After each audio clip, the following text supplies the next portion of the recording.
குப்பை யோ குப்பை நில்லையா? கூப்பிட்டுட்டே இருக்க. யோ குப்பை நில்லு. ஏய் குப்பை, நான் மட்டும் நாங்க கூப்பிட்டுனே இருக்கேன், நீ மட்டும் வந்து இங்க என்ன உன் வேலையை செஞ்சுன்னு இருக்க? அக்கா அப்படிலாம் ஒன்றும் இல்லைக்கா, ஏதோ சிந்தனையிலே இருந்துட்டேன், சரியா காதில் வாங்கலக்கா. யோ நான் என்ன உனக்கு அக்காவா? அக்கா அக்கான்னு சொல்ற? அப்படிலாம் ஒன்றும் இல்லைம்மா, ஏதோ ஒரு சிந்தனையிலே இருந்துட்டேம்மா.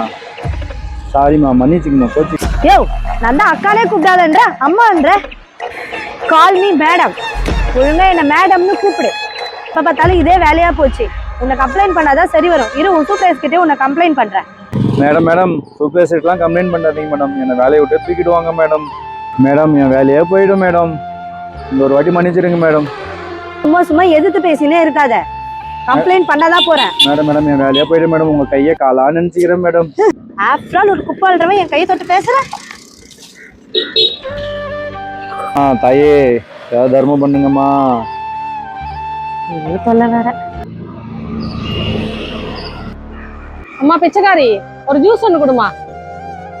அம்மா யார போய் பிச்சைக்காரின்னு கேக்குறேன்? என்ன பார்த்தா என்ன பிச்சைக்காரி மாதிரியா தெரியுது உனக்கு? குப்பையை சுத்தம் பண்றவங்கள குப்பை குப்பைன்னு சொல்லி கூப்பிடுற, அப்ப பிச்சை போடுறவன பிச்சைக்காரி தான் நான் கூப்பிடணும். வேற அவங்களை எப்படிதான் கூப்பிடுறது?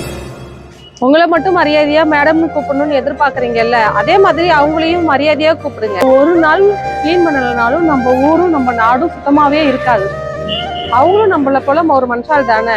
அவங்க போடுற ட்ரெஸ்ஸையும் அவங்க செய்யற வேலையும் வச்சு எப்பயோ அவங்கள கம்மியா எடை போடாதீங்க.